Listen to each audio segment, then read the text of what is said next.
प्राचीन काल की बात है। कनकपुर नाम का एक वैभवशाली साम्राज्य हुआ करता था, जहां की सड़कें भी मानो स्वर्ण की आभा से चमकती थीं। वहां के राजा का नाम था महाराज धनराज सिंह। जैसा नाम वैसा ही काम। उन्हें लगता था कि संसार की हर खुशी सिक्कों की खनक से खरीदी जा सकती है। उनके पास अपार संपत्ति, हीरे जवाहरात और विशाल सेना थी, लेकिन एक चीज की कमी थी: आत्मिक संतोष। महाराज धनराज को भ्रम था कि माता लक्ष्मी केवल उनकी तिजोरियों में कैद हैं। एक दिन उनके भव्य दरबार में एक तेजस्वी सन्यासी आए। उनका नाम था सत्यानंद। उनके तन पर मात्र एक गेरुआ वस्त्र था, हाथ में तुलसी की माला और चेहरे पर सूर्य जैसा तेज। राजा धनराज ने अपने स्वर्ण सिंहासन पर झुकते हुए अहंकार में पूछा, महाराज, सुना है आप लोगों के माथे की लकीरें पढ़ लेते हैं। बताइए, मेरे भाग्य में और कितना ऐश्वर्य लिखा है? क्या मुझसे बड़ा धनवान इस धरती पर कोई और होगा? सन्यासी सत्यानंद ने मंद मंद मुस्कुराते हुए कहा, राजन, ऐश्वर्य तो बहुत है, लेकिन याद रखना, माता लक्ष्मी चंचला है। तुम्हारे जीवन की यह समृद्धि उस बहते पानी की तरह है जिसे मुट्ठी में नहीं रोका जा सकता। अगले पूर्णमासी की रात तुम्हारे महल में वो महाअतिथि आएगा जो तुम्हारी सारी जमा पूंजी को एक पल में मिट्टी कर देगा, और उसे तुम्हारी कोई दीवार, कोई पहरेदार नहीं रोक पाएगा। राजा को क्रोध आ गया। उन्होंने अपनी चतुरंगिणी सेना को और कड़े पहरे पर लगा दिया। महल का कोना कोना सैनिकों से भर दिया गया। राजा ने सोचा, देखता हूं कौन मेरी संचित लक्ष्मी को मुझसे दूर करता है। पूर्णमासी की रात आई। हवाएं थम गईं। एक अजीब सा सन्नाटा छा गया। राजा अपनी म्यान से तलवार निकालकर खजाने के द्वार पर बैठे रहे। तभी ठीक आधी रात को महल के मुख्य द्वार पर किसी ने दस्तक नहीं दी, बल्कि सीधे राजा के कक्ष में एक दिव्य लेकिन धूमिल परछाई उभरी। राजा ने चिल्लाकर कहा, कौन है तू? मेरे सैनिकों की आंखों में धूल झोंक कर यहां कैसे आया? उस परछाई ने राजा का ही एक दरिद्र रूप धारण कर लिया और गंभीर स्वर में बोली, मैं कोई साधारण चोर नहीं। मैं तुम्हारा लोभ हूं राजन। मैं वो हूं जो धन तो रहने देता है, लेकिन उसकी श्री, बरकत चुरा लेता है। याद करो, बरसों पहले तुमने एक विधवा वृद्धा की झोपड़ी तोड़वाकर अपना यह रंग महल बढ़ाया था। उसकी आह ने आज मुझे यहां बुलाया है। जहां धर्म नहीं होता, वहां से महालक्ष्मी विदा ले लेती है और केवल दरिद्रता शेष रह जाती है। राजा धनराज कांपने लगे। उनकी तलवार हाथ से छूटकर फर्श पर गिर पड़ी। बाहर खड़ी हजारों की सेना धरी की धरी रह गई, क्योंकि शत्रु बाहर नहीं, राजा के भीतर छिपे अधर्म में था। अगले ही पल राजा की नींद खुली। वह पसीने से लथपथ थे। सामने वही सन्यासी सत्यानंद खड़े थे, जिनके चेहरे पर करुणा थी। सन्यासी ने कहा, राजन, यह केवल एक स्वप्न था, लेकिन यह सत्य की परछाई है। जिसे तुम अपनी संपत्ति समझते हो, वह केवल ईश्वर की अमानत है। जिस दिन तुम इसे मेरा समझना छोड़ दोगे, उसी दिन माता लक्ष्मी तुम्हारे हृदय में स्थिर हो जाएंगी। उस दिन के बाद महाराज धनराज का मोह भंग हो गया। उन्होंने समझ लिया था कि सबसे सुरक्षित खजाना वही है जो दूसरों की सेवा में खर्च किया जाए, क्योंकि दान ही वह धन है जो लोक और परलोक दोनों में साथ जाता है। और इसी विचार के साथ जब राजा ने अपनी आंखें ऊपर उठाईं, तो उन्हें अपने महल की वो ऊंची दीवारें, जो कल तक उन्हें सुरक्षा का प्रतीक लगती थीं, अब एक कैद खाने की सलाखों जैसी प्रतीत होने लगीं। मानो वे दीवारें सोने की नहीं, बल्कि अहंकार की ईंटों से बनी थीं, जो उन्हें उनकी प्रजा से, उनके अपने लोगों से दूर कर रही थीं। सुबह की पहली किरण अभी पूर्व दिशा में फूटी ही थी। आकाश में सिंदूरी लालिमा बिखर रही थी और पक्षियों का कलरव शुरू हो चुका था। राजा धनराज, जो हमेशा रेशमी वस्त्रों और भारी आभूषणों से लदे रहते थे, आज उन्होंने अपने राजसी वस्त्रों को एक तरफ रख दिया, मुकुट को सिंहासन पर छोड़ दिया और एक साधारण श्वेत वस्त्र धारण कर नंगे पांव ही अपने कक्ष से बाहर निकल पड़े। महल के गलियारों में सन्नाटा था। पहरेदार अभी भी अपनी जगहों पर मुस्तैद थे, लेकिन जैसे ही उन्होंने अपने महाराज को इस वेश में देखा, वे हतप्रभ रह गए। उनकी समझ में नहीं आ रहा था कि जो राजा धूल के एक कण से भी अपने पैरों को बचाने के लिए मखमली कालीनों का सहारा लेते थे, आज वो नंगे पांव ठंडे फर्श पर कैसे चल रहे हैं, लेकिन राजा के चेहरे पर एक अजीब सी शांति थी, एक ऐसी चमक जो किसी हीरे की नहीं बल्कि आत्मबोध की थी। वे सीधे महल के उस पिछले द्वार की ओर बढ़े, जो नगर की उन तंग गलियों की तरफ खुलता था जहां गरीब और श्रमिक रहते थे। वही गलियां जहां जाने से राजा को घृणा होती थी, लेकिन आज वही गलियां उन्हें तीर्थ जैसी लग रही थी। राजा के कदम तेजी से उस दिशा में बढ़ रहे थे जहां वर्षों पहले उन्होंने अपने महल के विस्तार के लिए उस बूढ़ी विधवा की झोपड़ी को तुड़वाया था, जिसका जिक्र उस स्वप्न में परछाई ने किया था।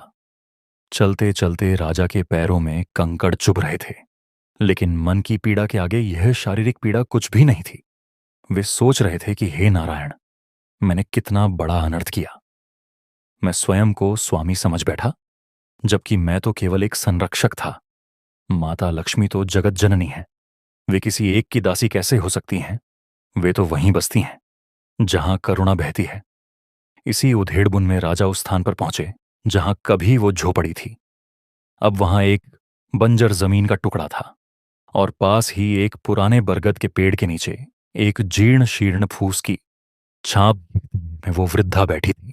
उसके शरीर पर फटे पुराने कपड़े थे और आंखों में एक शून्यता थी। राजा को देखते ही आसपास के लोग सहम गए। उन्हें लगा कि शायद राजा फिर किसी दंड का आदेश देने आए हैं, लेकिन तभी एक ऐसा दृश्य उपस्थित हुआ जिसने कनकपुर के इतिहास को बदलकर रख दिया। महाराज धनराज सिंह, अवंतिका के अधिपति, उस वृद्धा के सामने घुटनों के बल बैठ गए। उनकी आंखों से पश्चाताप के आंसू बह निकले और उन्होंने कांपते हुए स्वर में कहा, मां, मुझे क्षमा कर दो। मैंने तुम्हारे घर को उजाड़कर अपना महल बनाया, लेकिन मैं भूल गया था कि किसी की आह की नींव पर बना महल कभी सुखी नहीं रह सकता। आज मैं अपना प्रायश्चित करने आया हूं। वृद्धा ने अपनी धुंधली आंखों से राजा को देखा। उसे विश्वास ही नहीं हो रहा था। उसने अपने कांपते हुए हाथ राजा के सिर पर रखे और बोली, बेटा, धन तो आता जाता है, लेकिन आज तेरी आंखों में जो पानी है वही सच्ची लक्ष्मी है। जा, तेरा कल्याण हो। उस क्षण राजा को लगा कि मानो साक्षात माता लक्ष्मी ने उन्हें आशीर्वाद दे दिया हो। उसी दिन राजा ने घोषणा करवा दी कि राजकोष का द्वार प्रजा के लिए खोल दिया जाए। अब कनकपुर में कोई भूखा नहीं सोएगा, कोई छत विहीन नहीं रहेगा।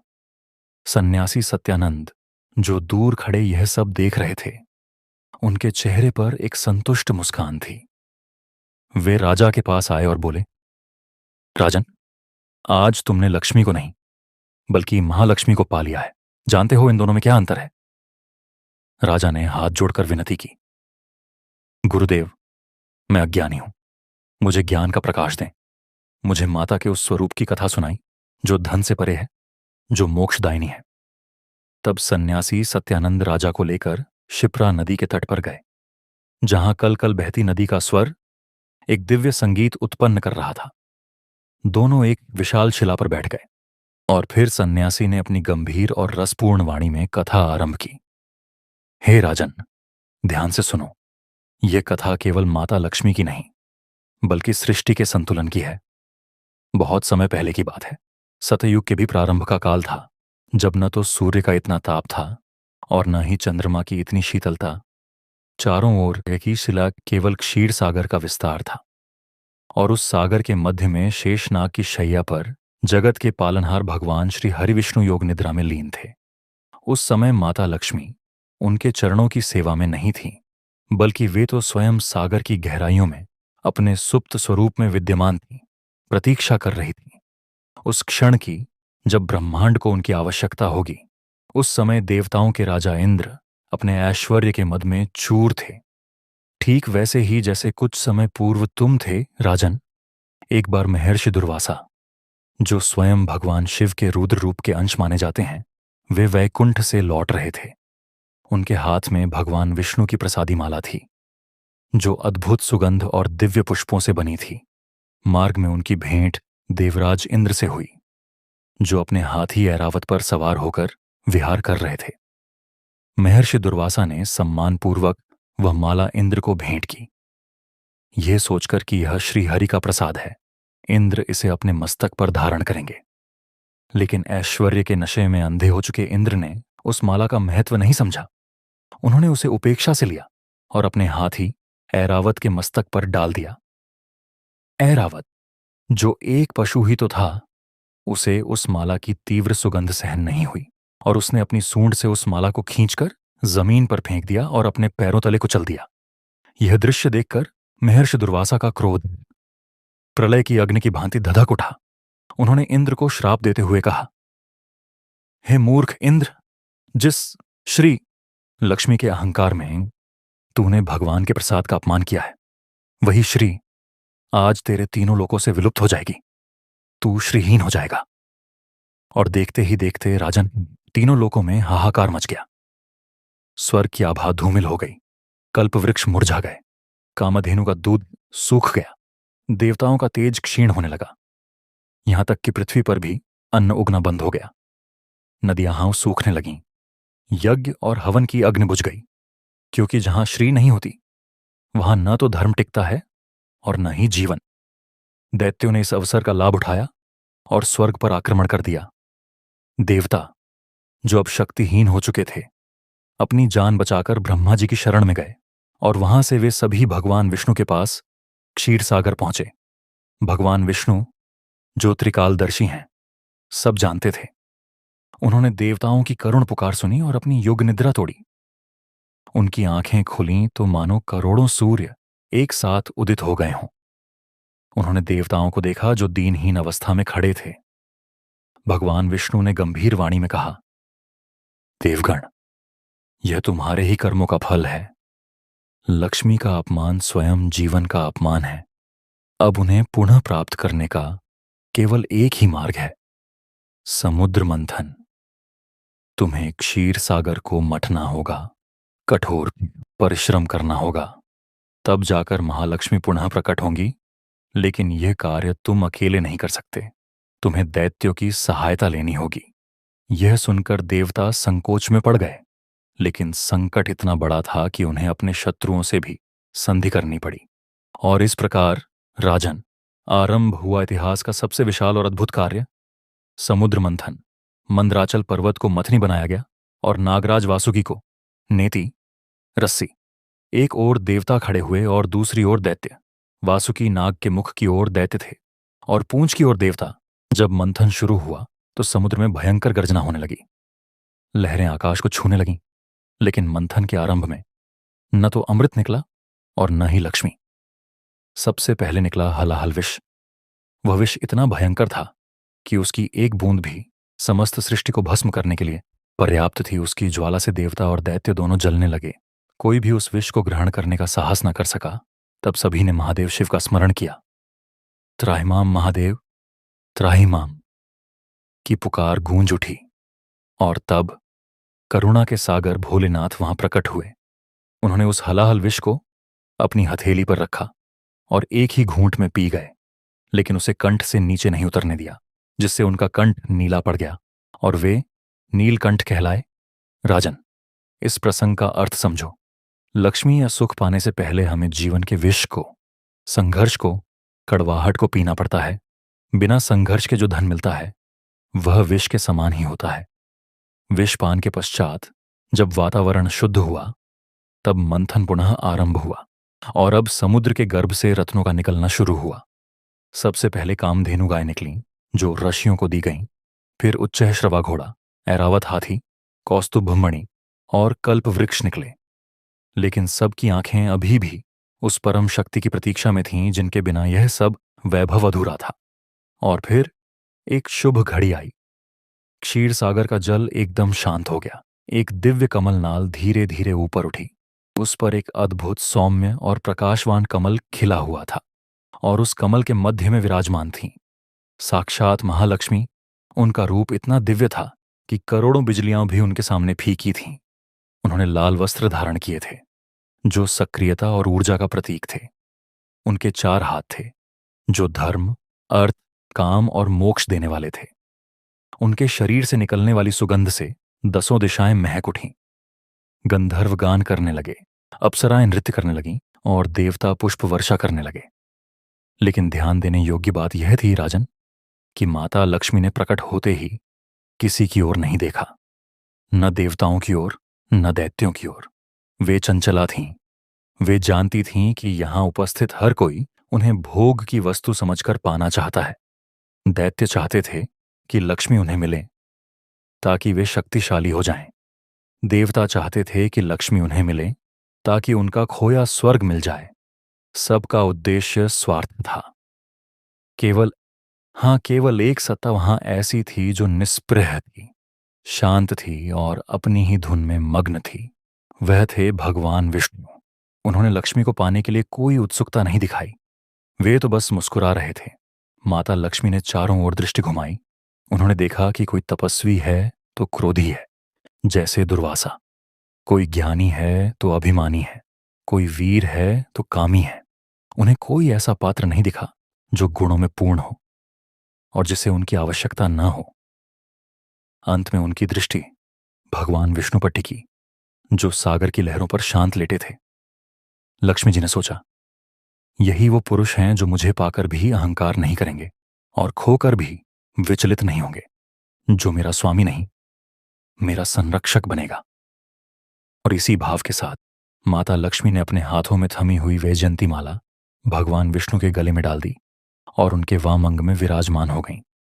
इस प्रकार लक्ष्मी विष्णुप्रिया बनी और जगत को यह संदेश मिला कि लक्ष्मी वहीं टिकती हैं जहां नारायण, सत्य और धर्म होते हैं। राजा धनराज, जो मंत्रमुग्ध होकर यह कथा सुन रहे थे, उनकी आंखों से अविरल अश्रुधारा बह रही थी। उन्होंने गदगद कंठ से पूछा, ऋषिवर, यह कथा तो अद्भुत है, पर कलयुग में हम जैसे साधारण मनुष्य माता को कैसे प्रसन्न करें? क्या केवल धन ही उनका स्वरूप है? सन्यासी सत्यानंद ने नदी के जल को अपनी अंजुलि में भरा और उसे अर्घ्य देते हुए बोले, नहीं राजन, यही तो मनुष्य की सबसे बड़ी भूल है। माता लक्ष्मी के 8 स्वरूप हैं, जिन्हें अष्टलक्ष्मी कहा जाता है, और एक गृहस्थ के जीवन में इन 8 का संतुलन होना आवश्यक है। सुनो, मैं तुम्हें उन 8 स्वरूपों का रहस्य बताता हूं। सबसे पहली है आदि लक्ष्मी। ये वो मूल शक्ति है जो हमें अपने स्रोत से, अपने ईश्वर से जोड़े रखती है। जब हम अध्यात्म और भक्ति में होते हैं तो आदि लक्ष्मी हम पर कृपा करती है। दूसरी है धन लक्ष्मी, जिसे दुनिया केवल सोना चांदी समझती है, लेकिन सच्चा धन वह है जो ईमानदारी से कमाया जाए और दूसरों की भलाई में लगे। बेईमानी का धन लक्ष्मी नहीं, अलक्ष्मी का रूप होता है जो केवल कलह लाता है। तीसरी है धान्य लक्ष्मी, यानी अन्न। जिस घर में अन्न का अपमान नहीं होता, जहां अतिथि भूखा नहीं जाता, वहां धान्य लक्ष्मी का वास होता है। चौथी है गज लक्ष्मी, जो शक्ति और सामर्थ्य की प्रतीक है। पशुधन और राजसी कृपा इन्हीं की देन है। पांचवी है संतान लक्ष्मी, जो योग्य और संस्कारी संतानों के रूप में कुल को आगे बढ़ाती है। छठी है वीर लक्ष्मी, जो जीवन के संघर्षों में लड़ने का धैर्य और साहस देती है। सातवीं है विजय लक्ष्मी, जो हमें हमारे लक्ष्यों में, मुकदमों में और जीवन की परीक्षाओं में विजय दिलाती है। और आठवीं है विद्या लक्ष्मी, जो ज्ञान और विवेक देती है, क्योंकि बिना विवेक के धन विनाश का कारण बनता है। राजन, इन 8 में से यदि एक भी कम हो तो जीवन असंतुलित हो जाता है। लोग केवल धन लक्ष्मी के पीछे भागते हैं और बाकी 7 को भूल जाते हैं। इसीलिए वे अमीर होकर भी दुखी रहते हैं। राजा धनराज को आज जीवन का सार मिल गया था। उन्होंने संकल्प लिया कि वे अपने राज्य में इन 8 लक्ष्मियों की प्रतिष्ठा करेंगे। उन्होंने पूछा, गुरुदेव, क्या कोई ऐसी कथा है जो ये बताती हो कि एक साधारण मनुष्य जिसके पास राजपाट ना हो, वह अपनी भक्ति से कैसे माता को अपने घर बुला सकता है? सन्यासी ने सिर हिलाया और कहा, हां राजन, एक अत्यंत भावपूर्ण कथा है वृद्धा और आंवले के वृक्ष की, जो यह सिद्ध करती है कि माता सोने के कलश से नहीं, बल्कि भाव के एक छोटे से कण से भी प्रसन्न हो सकती हैं। सुनो, बहुत समय पहले की बात है। एक छोटा सा गांव था। वहां एक अत्यंत निर्धन ब्राह्मण और उसकी पत्नी रहते थे। ब्राह्मण भिक्षा मांगकर जीवन यापन करता था, लेकिन कई बार उसे भिक्षा भी नहीं मिलती थी। एक दिन वह ब्राह्मण उदास होकर घर लौटा और अपनी पत्नी से बोला, देवी, आज तो मुट्ठी भर आटा भी नहीं मिला। क्या भाग्य है हमारा। उसकी पत्नी, जो अत्यंत संतोषी स्वभाव की थी, बोली, स्वामी, निराश ना हो, शायद ईश्वर हमारी परीक्षा ले रहे हैं। उसी दिन उनके द्वार पर आदिगुरु शंकराचार्य पधारे। वे बालक रूप में थे और भिक्षाटन कर रहे थे। उन्होंने द्वार पर आकर आवाज खुदी, भिक्षाम देहि। ब्राह्मणी के कानों में जब यह आवाज पड़ी तो वह कांप उठी। घर में देने के लिए एक दाना भी नहीं था। एक सन्यासी को खाली हाथ लौटाना गृहस्थ धर्म का सबसे बड़ा पाप है। वह रोते हुए घर के कोने कोने को टटोलने लगी। तभी उसे एक पुराना सूखा हुआ आंवला अमाला मिला, जो शायद कई दिन पहले का था। वह संकोच और लज्जा के साथ बाहर आई। उसकी आंखों में आंसू थे। उसने कांपते हाथों से वह सूखा आंवला बालक शंकर की झोली में डाल दिया और रोते हुए बोली, ऋषि कुमार, मेरे पास आपको देने के लिए इस तुच्छ फल के सिवा और कुछ नहीं है। मेरे दरिद्र को क्षमा करें। उस ब्राह्मणी के इस त्याग को देखकर बालक शंकर का हृदय द्रवित हो उठा। उन्होंने देखा कि यह स्त्री स्वयं भूखी है, फिर भी अपना अंतिम भोजन मुझे दान कर रही है। यह तो महादान है। उसी क्षण आदिगुरु शंकराचार्य ने वहीं खड़े होकर माता लक्ष्मी की स्तुति में कनकधारा स्तोत्र का पाठ करना आरंभ कर दिया।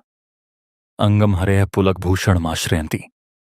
उनके मुख से निकले एक एक शब्द में इतनी करुणा और शक्ति थी कि वैकुंठ में बैठी माता लक्ष्मी का सिंहासन डोल गया। माता लक्ष्मी ने भगवान विष्णु से कहा, प्रभु, मेरा भक्त शंकर मुझे बुला रहा है, मुझे जाना होगा। लेकिन भगवान विष्णु ने मुस्कुराते हुए कहा, देवी, उस ब्राह्मण के भाग्य में तो दरिद्रता लिखी है।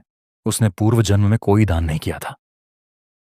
तब माता लक्ष्मी ने कहा, नहीं प्रभु, इस जन्म में इस ब्राह्मणी ने अपना सर्वस्व, वह एक सूखा आंवला, एक सन्यासी को दिया है। इसका यह त्याग इसके पूर्व जन्म के सारे पापों को धोने के लिए पर्याप्त है। और देखते ही देखते उस ब्राह्मण की झोपड़ी के ऊपर आकाश में काले बादल गिर आए, लेकिन वे पानी के बादल नहीं थे। कुछ ही पलों में उन बादलों से स्वर्ण के आंवलों की वर्षा होने लगी। टप टप टप सोने के आंवले आंगन में बरसने लगे। ब्राह्मण और उसकी पत्नी आश्चर्य से यह चमत्कार देख रहे थे। वे समझ गए कि यह केवल धन नहीं, बल्कि उनकी श्रद्धा का फल है। इस कथा से सीखो राजन, कि पात्र का महत्व नहीं, भाव का महत्व है। यदि तुम अहंकार से भरा हुआ स्वर्ण कलश भी चढ़ाओगे तो माता उसे स्वीकार नहीं करेंगी। लेकिन यदि श्रद्धा से एक तुलसी पत्र या जल भी अर्पित करोगे तो वे रानी हो जाएंगी। दिन ढल रहा था। शिप्रा नदी के जल में सूर्य का प्रतिबिंब सोने जैसा चमक रहा था। राजा धनराज और सन्यासी सत्यानंद अब आश्रम की ओर चल पड़े। राजा का मन अब पूरी तरह बदल चुका था। उन्होंने महल लौटकर सबसे पहले अपने राज्य के सभी मंदिरों का जीर्णोद्धार करवाया, लेकिन सोने से नहीं, बल्कि सफाई और पवित्रता से। उन्होंने आदेश दिया कि मंदिरों में भोग पहले गरीबों में बंटेगा, फिर राजमहल में आएगा। धीरे धीरे कनकपुर का नाम धर्मपुर पड़ने लगा। लोग कहने लगे कि यहां के राजा के पास अब तिजोरियां खाली हैं, लेकिन प्रजा के घर भरे हुए हैं। एक दिन राजा धनराज ने सन्यासी से पूछा, गुरुदेव, आपने महालक्ष्मी के सौम्य रूप का वर्णन किया, पर मैंने सुना है कि जब धर्म की हानि होती है तो वे रौद्र रूप भी धारण करती हैं। सन्यासी का चेहरा गंभीर हो गया। उन्होंने कहा, सत्य कहां राजन, माता केवल कमलासना नहीं है, वे महिषासुरमर्दिनी का तेज भी हैं। जब धन का दुरुपयोग होता है, जब स्त्रियां अपमानित होती हैं और जब सत्ता का नशा सिर चढ़कर बोलता है, तब लक्ष्मी अलक्ष्मी या दरिद्रा का रूप नहीं लेती, बल्कि वे वहां से अंतर्धान हो जाती हैं और उनका स्थान कलह और विनाश ले लेते हैं। इसका प्रत्यक्ष उदाहरण है रावण की लंका। सोचो राजन, रावण के पास क्या नहीं था? सोने की लंका थी, कुबेर का पुष्पक विमान था, नवग्रह उसके अधीन थे, साक्षात शिव का भक्त था। परंतु उसके पास शील नहीं था। उसने जगत जननी सीता, जो लक्ष्मी का ही अवतार थी, का अपहरण किया। जिस क्षण रावण ने माता सीता को अशोक वाटिका में कैद किया, उसी क्षण लंका का वैभव अंदर से खोखला हो गया था। लंका तो सोने की ही दिखती थी, पर वह शमशान बन चुकी थी। हनुमान जी ने जब लंका जलाई तो वह केवल एक वानर का क्रोध नहीं था, वह तो प्रकृतित और अपमानित लक्ष्मी का ही ताप था, जिसने सोने को राख बना दिया। इसलिए याद रखना, पराई स्त्री और पराये धन पर बुरी दृष्टि डालना साक्षात मृत्यु को निमंत्रण देना है। कथा का प्रवाह निरंतर चलता रहा। रात्रि के प्रहर बीतते गए। आकाश में तारे ऐसे टिमटिमा रहे थे मानो वे भी इस सत्संग का हिस्सा बन रहे हों। राजा ने फिर एक जिज्ञासा प्रकट की। हे महात्मन, दीपावली की रात्रि को हम सब लक्ष्मी पूजन करते हैं, दीप जलाते हैं। इसका वास्तविक मर्म क्या है? क्या केवल अंधकार मिटाना ही इसका उद्देश्य है? सन्यासी ने एक गहरा श्वास लिया और बताया, राजन, दीपावली केवल एक त्योहार नहीं, यह एक महाअनुष्ठान है। कार्तिक मास की अमावस्या यानी साल की सबसे काली रात, उस रात हम दीप इसलिए नहीं जलाते कि हमें दिख नहीं रहा, बल्कि इसलिए जलाते हैं ताकि हम माता को बता सकें कि हमारे हृदय के द्वार खुले हैं। सुनो, जब भगवान राम रावण का वध करके यानी अहंकार का नाश करके अयोध्या लौटे थे तो अयोध्या वासियों ने घी के दिए जलाए थे। घी क्या है? यह हमारे शरीर के सार और शुद्धता का प्रतीक है। और बाती क्या है? हमारी आत्मा। जब आत्मा रूपी बाती भक्ति रूपी घी में डूब कर जलती है तो जो प्रकाश उत्पन्न होता है वही ज्ञान है। लोग अक्सर पूछते हैं कि लक्ष्मी जी का वाहन उल्लू क्यों है? उल्लू वह प्राणी है जिसे दिन में प्रकाश में दिखाई नहीं देता और रात अंधकार में दिखाई देता है। यह इस बात का संकेत है कि जब व्यक्ति पर धन का नशा चढ़ता है तो वह उल्लू बन जाता है। उसे धर्म और सत्य का दिन दिखाई देना बंद हो जाता है। वह केवल अपने स्वार्थ के अंधेरे में ही देख पाता है। लेकिन माता लक्ष्मी भगवान विष्णु के साथ गरुड़ पर भी आती हैं।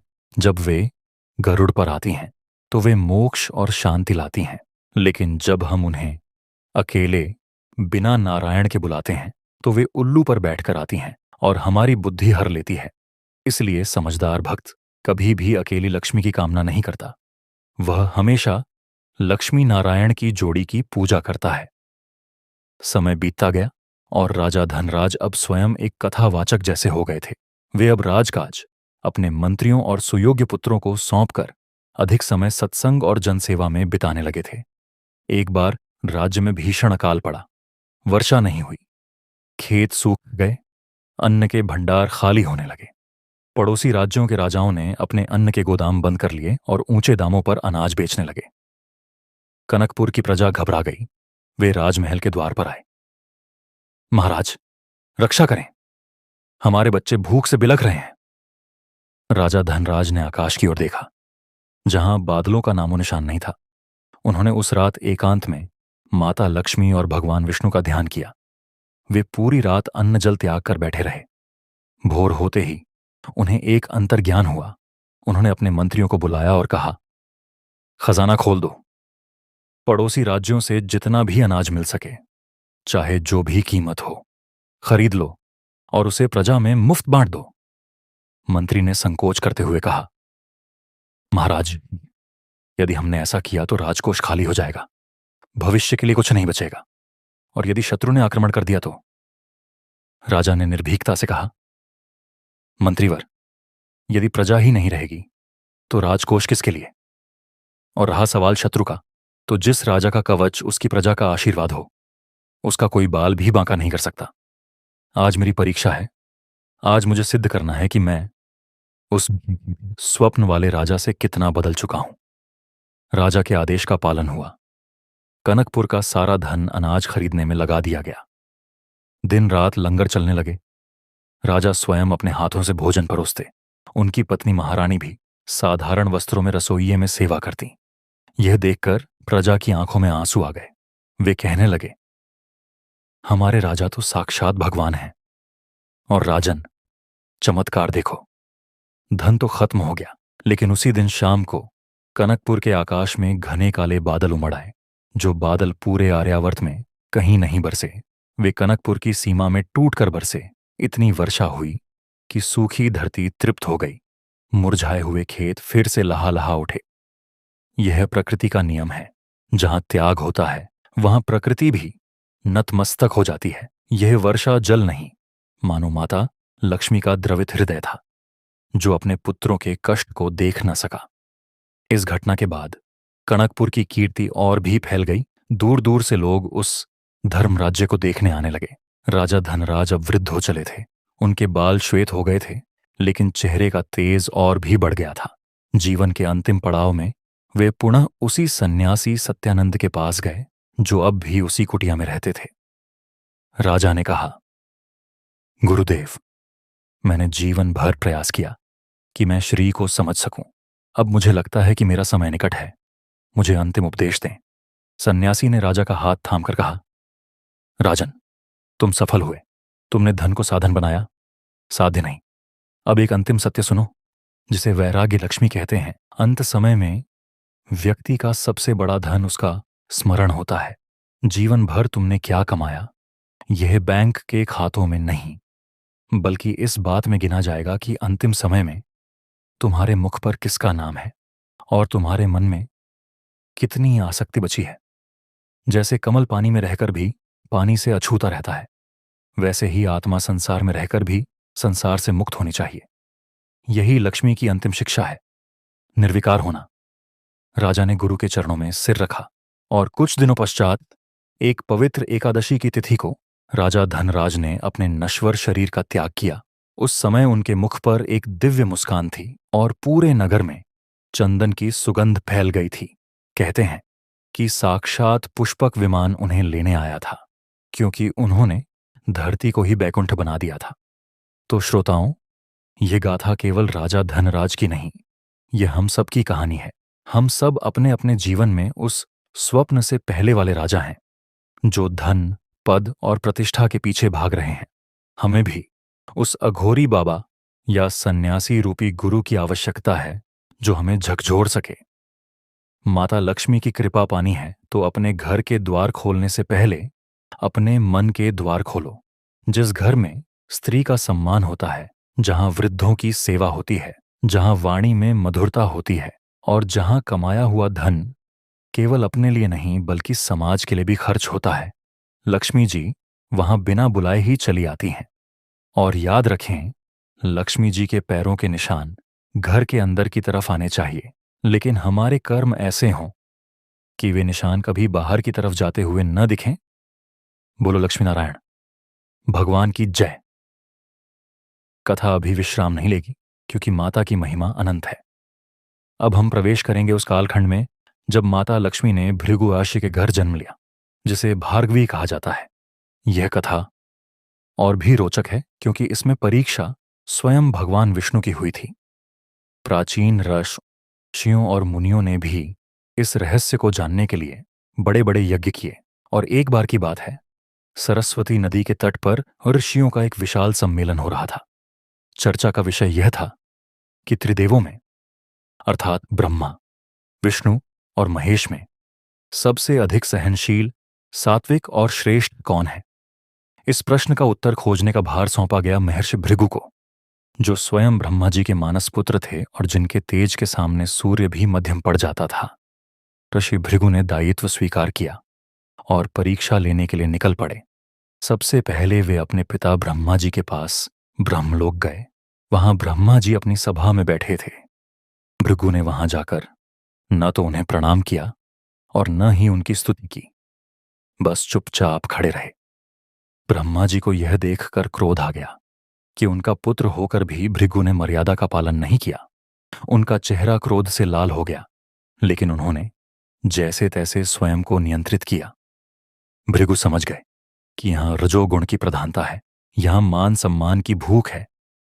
वहां से वे सीधे कैलाश पर्वत की ओर मुड़े, जहां भगवान शिव अपनी अर्धांगिनी माता पार्वती के साथ विराजमान थे। महादेव ने जब भृगु को आते देखा तो वे अत्यंत प्रसन्न हुए और उन्हें गले लगाने के लिए आगे बढ़े, क्योंकि भृगु उनके भाई समान थे। लेकिन तभी भृगु ने पीछे हटते हुए कठोर शब्दों में कहा, रुकिए महादेव, आप शमशान में रहते हैं, भस्म लगाते हैं, सर्पों को लपेटे रहते हैं, आप अपवित्र हैं, मैं आपको स्पर्श नहीं कर सकता। यह सुनते ही शिव जी का तीसरा नेत्र खुलने को आतुर हो गया। उन्होंने अपना त्रिशूल उठा लिया। माता पार्वती ने चरण पकड़कर उन्हें शांत किया। भृगु ने देख लिया कि यहां तमोगुण यानी क्रोध की प्रधानता है और फिर अंत में वे क्षीर सागर की ओर बढ़े, जहां भगवान विष्णु शेष शैया पर विश्राम कर रहे थे और माता लक्ष्मी उनके चरण दबा रही थीं। भगवान विष्णु की आंखें बंद थीं, वे योग निद्रा में थे। भृगु अर्षि को लगा कि विष्णु जी उन्हें देखकर भी अनदेखा कर रहे हैं। उनका क्रोध 7वें आसमान पर पहुंच गया और उन्होंने आव देखा न ताव सीधे जाकर भगवान विष्णु की छाती पर, जो कि साक्षात माता लक्ष्मी का निवास स्थान है, एक जोरदार लात मारी। पूरा ब्रह्मांड स्तब्ध रह गया। देवता कांप उठे कि अब प्रलय निश्चित है, लेकिन तभी जो हुआ उसने आशी भृगु का सारा अहंकार गला दिया। भगवान विष्णु तत्काल उठ खड़े हुए। उन्हें क्रोध नहीं आया, बल्कि उन्होंने राशि भृगु के पैर पकड़ लिए और बड़े प्रेम से सहलाते हुए बोले, हे महर्षि, मेरा वक्षस्थल, छाती तो वज्र के समान कठोर है, लेकिन आपके चरण तो कमल के समान कोमल है। कहीं आपको चोट तो नहीं आई? भगवान विष्णु की यह विनम्रता, यह सहनशीलता देखकर भृगु आर्षि की आंखों से पश्चाताप की धारा बह निकली। वे समझ गए कि जो शक्ति सामर्थ्यवान होकर भी क्षमा कर दे, वही सर्वश्रेष्ठ है। शिव ने जय घोष किया कि श्री हरि ही सर्वश्रेष्ठ हैं। लेकिन राजन, इस घटना का एक दूसरा पहलू भी था, जो अत्यंत मर्मस्पर्शी और भयंकर था। वहां खड़ी माता लक्ष्मी यह सब देख रही थी। उनका चेहरा तमतमा उठा था। वे जगत जननी हैं, करुणा की मूर्ति है, लेकिन वे एक पतिव्रता पत्नी भी हैं। उनसे अपने पति का यह अपमान सहन नहीं हुआ। और उससे भी बड़ी बात यह थी कि भृगु ऋषि ने विष्णु जी की छाती पर प्रहार किया था, और शास्त्रों में कहा गया है कि विष्णु का हृदय ही लक्ष्मी का घर है।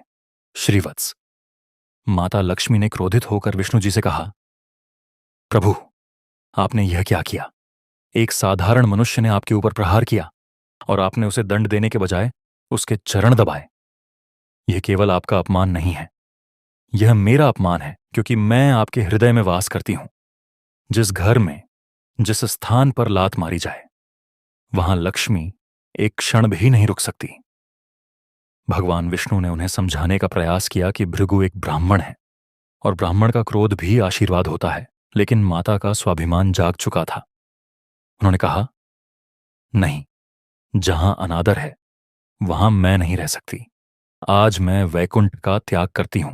और देखते ही देखते वैकुंठ की सारी आभा, सारा तेज एक ज्योतिपुंज में सिमट गया और माता लक्ष्मी वैकुंठ छोड़कर पृथ्वी लोक की ओर चली गईं। उनके जाते ही वैकुंठ श्रीहीन हो गया।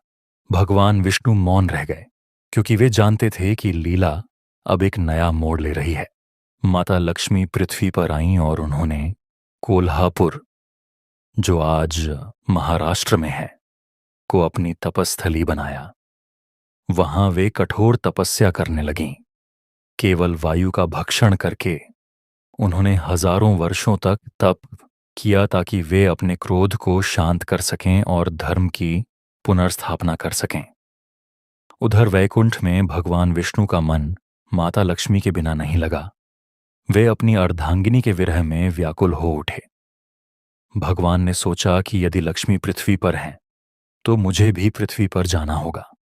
और इस प्रकार भगवान विष्णु ने श्रीनिवास का रूप धारण किया, एक साधारण वनवासी का रूप, और वे पृथ्वी पर वेंकटाद्रि पर्वत, जो आज तिरुमला है, की ओर आए। वहां उन्होंने एक बांबी, दीमक का घर, के अंदर अपना निवास बनाया। वे वहां भूख और प्यास से तड़प रहे थे, ध्यानमग्न थे। उस समय वहां एक राजा का राज्य था। उस राजा के पास बहुत सी गायें थीं। उनमें से एक गाय, जो अत्यंत विशेष थी, वह रोज शाम को झुंड से अलग होकर उस बांबी के पास जाती और अपने थनों से सारा दूध उस बांबी के अंदर बहा देती, ताकि श्रीनिवास की भूख मिट सके। ग्वाले ने देखा कि यह गाय दूध नहीं देती, तो उसने एक दिन छिपकर पीछा किया। जब उसने देखा कि गाय अपना दूध बांबी में बहा रही है, तो उसे क्रोध आ गया। उसने अपनी कुल्हाड़ी उठाई और गाय पर वार करने ही वाला था कि बांबी से श्रीनिवास बाहर निकले, और उन्होंने वह वार अपने सिर पर झेल लिया। उनके सिर से रक्त बहने लगा।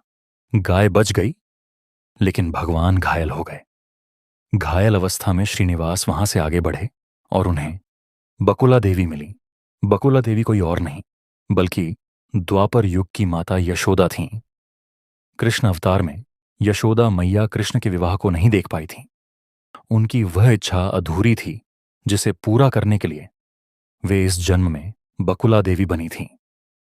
उन्होंने श्रीनिवास को अपने पुत्र की तरह अपनाया, उनके घावों पर औषधि लगाई और उन्हें प्रेम से भोजन कराया। मां का प्रेम पाकर श्रीनिवास का दुख कुछ कम हुआ और फिर समय का चक्र घूमा और श्रीनिवास की भेंट हुई पद्मावती से। पद्मावती, जो कि वेदवती का पुनर्जन्म मानी जाती हैं और साक्षात लक्ष्मी का ही अंश थीं। एक सुंदर उद्यान में जब श्रीनिवास ने पद्मावती को देखा तो दोनों एक दूसरे को पहचान गए। यह मिलन दो शरीरों का नहीं बल्कि अनादिकाल से बिछड़ी दो दिव्य शक्तियों का था। लेकिन विवाह इतना सरल नहीं था। पद्मावती एक राजा की पुत्री थीं और श्रीनिवास एक वनवासी। राजा आकाशराज, पद्मावती के पिता, ने विवाह के लिए शर्त रखी कि वर पक्ष को कन्या पक्ष से अधिक वैभवशाली होना चाहिए। अब श्रीनिवास तो वनवासी थे, उनके पास धन कहां? तब श्रीनिवास ने एक लीला रची। उन्होंने धन के देवता कुबेर, जो उत्तर दिशा के स्वामी हैं और देवताओं के कोषाध्यक्ष हैं, का आह्वान किया। कुबेर प्रकट हुए। श्रीनिवास ने उनसे कहा, हे कुबेर, मुझे पद्मावती से विवाह करने के लिए अपार स्वर्ण और धन की आवश्यकता है। तुम मुझे आरण, कर्ज दो, मैं कलयुग के अंत तक इसका ब्याज चुकाता रहूंगा। कुबेर ने भगवान की लीला समझकर अपना खजाना खोल दिया। इतना सोना चांदी, हीरे मोती दिए गए कि उसकी चमक से पर्वत भी स्वर्णमयी हो गया। और इस प्रकार देवताओं, अर्षियों और गंधर्वों की साक्षी में भगवान श्रीनिवास और माता पद्मावती का भव्य विवाह संपन्न हुआ। यह विवाह सृष्टि का सबसे अद्भुत उत्सव था। कहते हैं कि उस विवाह में भोजन करने के लिए साक्षात ब्रह्मा और शिव भी पधारे थे। लेकिन विवाह के पश्चात जब माता लक्ष्मी, जो कोल्हापुर में तप कर रही थी, को यह समाचार मिला तो वे वहां प्रकट हुईं। एक क्षण के लिए श्रीनिवास सहम गए कि अब क्या होगा। दोनों देवियां आमने सामने थीं, लेकिन तभी सत्य का भान हुआ। पद्मावती और लक्ष्मी, भार्गवी, दोनों एक ही शक्ति के दो रूप हैं। जैसे सूर्य और उसकी किरण, भगवान विष्णु ने दोनों को अपने हृदय में स्थान दिया, एक को वक्षस्थल के दाईं ओर और एक को बाईं ओर।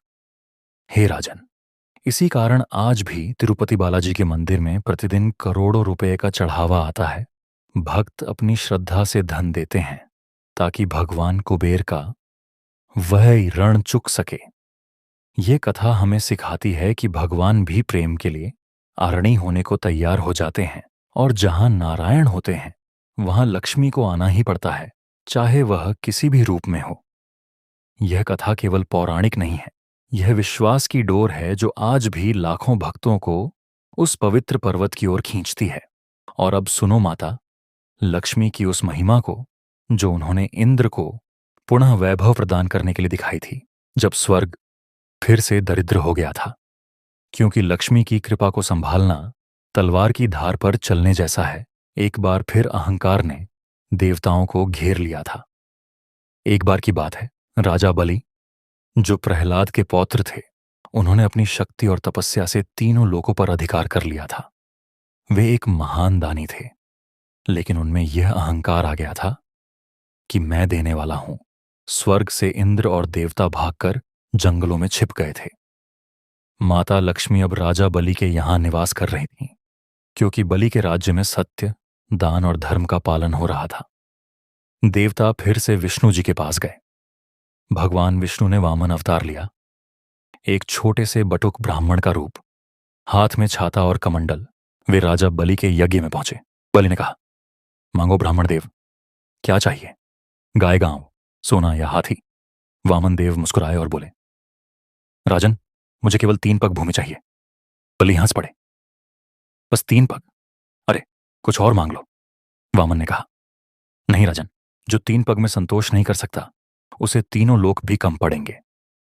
बलि ने संकल्प ले लिया। हालांकि उनके गुरु शुक्राचार्य ने उन्हें रोका भी था कि यह स्वयं विष्णु है। जैसे ही संकल्प पूरा हुआ, वामन देव का आकार बढ़ने लगा। वे इतने विशाल हो गए कि एक पग में पूरी धरती नाप ली, दूसरे पग में आकाश और स्वर्ग नाप लिया। अब तीसरा पग कहां रखें? राजा बलि का सब कुछ चला गया, लेकिन उनका वचन बाकी था। बलि ने अपना सिर झुका दिया और कहा, प्रभु, संपत्ति चली गई तो क्या, संपत्ति का स्वामी तो अभी है, तीसरा पग मेरे मस्तक पर रखिए। भगवान विष्णु बलि के इस समर्पण से इतने प्रसन्न हुए कि उन्होंने बलि को पाताल लोक का राजा बना दिया और वरदान दिया कि मैं स्वयं तुम्हारे द्वारपाल बनकर रहूंगा। अब भगवान विष्णु पाताल में बलि के पहरेदार बन गए। वैकुंठ फिर खाली हो गया। माता लक्ष्मी परेशान हो गईं। मेरे स्वामी तो पाताल में कैद हो गए। तब माता लक्ष्मी ने एक साधारण स्त्री का रूप धरा और पाताल लोक में राजा बलि के पास गईं। श्रावण मास की पूर्णिमा का दिन था। माता ने राजा बलि की कलाई पर एक रक्षा सूत्र राखी, बांधा। बलि ने पूछा, देवी, तुम कौन हो और मुझसे क्या चाहती हो? माता ने कहा, भैया, मेरा पति अपनी नौकरी के कारण घर से दूर है, क्या तुम उन्हें मुक्त कर दोगे? बलि समझ गए कि यह साक्षात माता लक्ष्मी है और मेरा द्वारपाल स्वयं नारायण है। बलि ने हाथ जोड़कर कहा, माता, आपने मुझे भाई बनाया है तो मैं आपका घर कैसे उजाड़ सकता हूं? ले जाइए अपने स्वामी को। इस प्रकार प्रेम और चतुराई से माता लक्ष्मी ने न केवल अपने पति को वापस पाया बल्कि राजा बलि का भी मान बढ़ाया। इसी दिन से रक्षाबंधन का पर्व और गहरा हो गया। यह प्रसंग बताता है कि लक्ष्मी केवल धन की देवी नहीं, वे बुद्धि और संबंधों को जोड़ने वाली शक्ति भी हैं। और अब मैं तुम्हें एक ऐसी गुप्त कथा सुनाता हूं जो बहुत कम लोग जानते हैं। यह कथा है गजराज और लक्ष्मी की, जो यह सिद्ध करती है कि पशु पक्षी भी मां की कृपा के पात्र हैं। एक घने जंगल में, जहां सूर्य की किरणें भी मुश्किल से पहुंच पाती थीं, हाथियों का एक राजा रहता था, गजराज। वह अत्यंत बलशाली था। उसे अपने बल पर बहुत गर्व था। एक दिन वह अपने परिवार के साथ एक सरोवर में जल क्रीड़ा करने गया। उस सरोवर के गहरे जल में एक भयानक ग्राह मगरमच्छ रहता था। ग्राह ने गजराज का पैर पकड़ लिया। गजराज ने अपनी पूरी ताकत लगाई, लेकिन जल के भीतर ग्राह का बल अधिक था। दोनों में युद्ध चलता रहा। घंटों नहीं, दिनों नहीं, बल्कि वर्षों तक। धीरे धीरे गजराज का बल क्षीण होने लगा। उसके अपने, उसका परिवार सब उसे छोड़कर चले गए। जब मृत्यु सामने खड़ी थी, तब गजराज का अहंकार टूटा। उसने अपनी सूंड में एक कमल का फूल उठाया और आकाश की ओर देखकर पुकारा, हे आदि पुरुष, हे जगत के स्वामी, मेरी रक्षा करो। यह पुकार किसी नाम के लिए नहीं थी, बल्कि उस परम शक्ति के लिए थी। भगवान विष्णु गरुड़ पर बैठकर दौड़े, लेकिन उनसे भी तेज गति से माता लक्ष्मी वहां पहुंची। जानते हो क्यों? क्योंकि जब संतान मुसीबत में पुकारती है तो पिता से पहले मां का हृदय धड़कता है। माता लक्ष्मी ने ही भगवान को प्रेरित किया कि देखिए स्वामी, आपका भक्त पीड़ा में है। भगवान ने अपने सुदर्शन चक्र से ग्राह का मुख फाड़ दिया और गजराज को मोक्ष प्रदान किया। उस दिन माता लक्ष्मी ने गजराज को वरदान दिया कि जो भी व्यक्ति गजेंद्र मोक्ष का पाठ करेगा या हाथियों की सेवा करेगा, उसके घर से मैं कभी नहीं जाऊंगी। इसलिए राजन, कई प्राचीन मंदिरों के द्वार पर तुम देखोगे कि दो हाथी अपनी सूंड उठाए माता लक्ष्मी का अभिषेक कर रहे होते हैं। ये वही गजलक्ष्मी स्वरूप है। कथा सागर की लहरों की तरह बढ़ती जा रही है और अब हम उस अध्याय की ओर बढ़ते हैं जब माता लक्ष्मी ने एक साहूकार को सबक सिखाया था। यह कलयुग के आरंभ की ही एक लोक कथा है। एक गांव में एक बहुत अमीर सेठ रहता था। उसका नाम था करोड़ीमल। वह इतना कंजूस था कि मक्खी भी चाय में गिर जाए तो उसे चूस कर फेंकता था। वह रोज लक्ष्मी जी की पूजा करता, सोने का दीपक जलाता, लेकिन कभी किसी को एक ढेला नहीं देता था। एक दिन एक बूढ़ी औरत जो ठंड से ठिठुर रही थी, उसके पास आई और बोली, बेटा, मेरे पास तन ढकने को कपड़ा नहीं है, क्या एक पुरानी शॉल मिल जाएगी?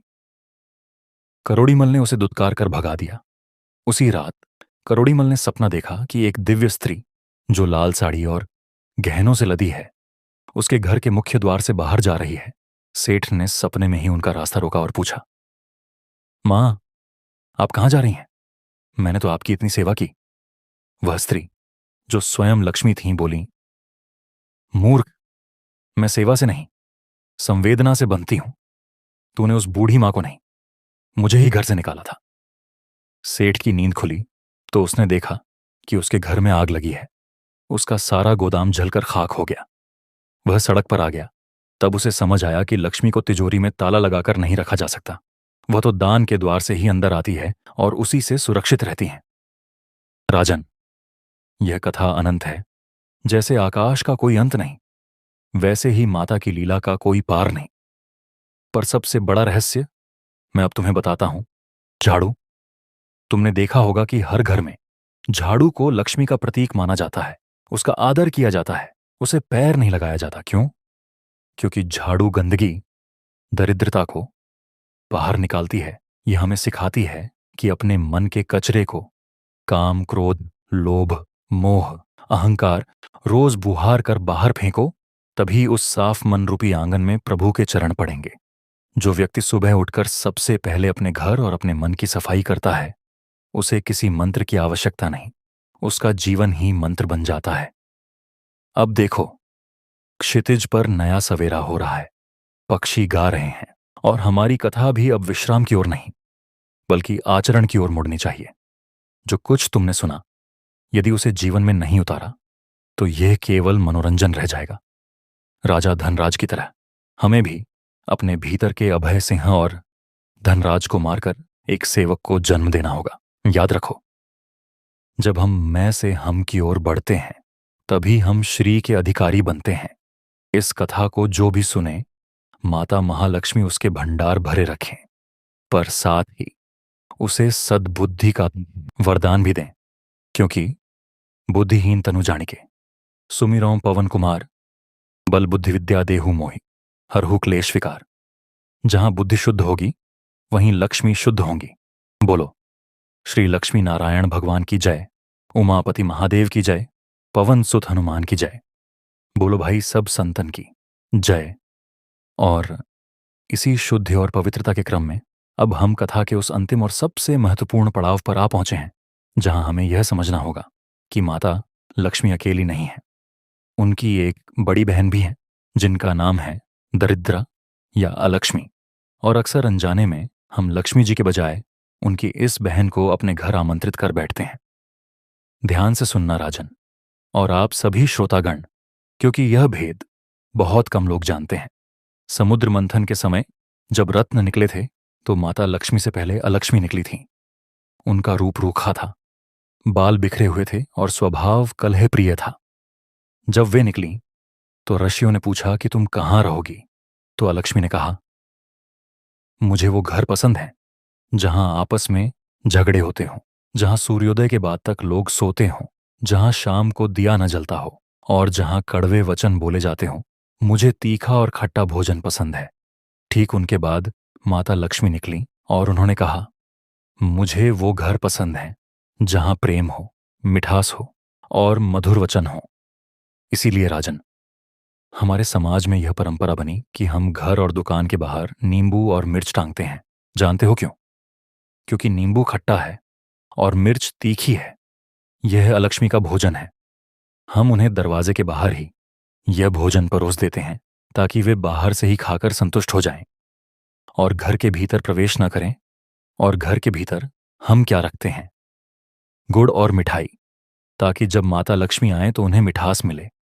इसका आध्यात्मिक अर्थ यह है कि अपने घर के दरवाजे के बाहर ही अपनी कड़वाहट, अपना गुस्सा और अपने तीखे वचनों को छोड़ दो। जब घर के भीतर जाओ तो केवल मिठास लेकर जाओ। जिस पुरुष या स्त्री ने इस नियम का पालन कर लिया, उसके घर में कभी दरिद्रता झांक भी नहीं सकती। समय का चक्र अपनी गति से चल रहा है। अब इस सत्संग की पूर्णाहुति का समय निकट आ रहा है, लेकिन जाने से पहले उस जीवित लक्ष्मी को न भूलना, जो तुम्हारे घर में सांस ले रही है। लोग पत्थर की मूर्ति पर तो दूध चढ़ाते हैं, लेकिन घर की गृह लक्ष्मी, चाहे वह मां हो, पत्नी हो, बेटी हो या बहू हो, उसका अपमान करते हैं। याद रखना, जिस घर में स्त्री की आंखों में आंसू होते हैं, वहां किया गया सारा पूजा पाठ, सारा हवन और सारा दान राख के ढेर समान है। शास्त्रों में स्पष्ट कहा गया है, यत्र नार्यस्तु पूज्यन्ते रमणते तत्र देवता। अर्थात जहां नारी की पूजा सम्मान होता है, वहीं देवता रमते हैं। यदि तुम अपनी पत्नी को कटुवचन बोलकर मंदिर में लक्ष्मी जी की आरती गा रहे हो, तो माता लक्ष्मी अपने कानों पर हाथ रख लेती हैं। वे कहती हैं कि जो मेरी अंश का सम्मान नहीं कर सकता, वह मेरा भक्त कैसे हो सकता है?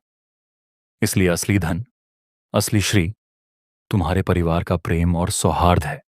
अब देखो, क्षितिज पर संध्या की लालिमा पूरी तरह छा गई है।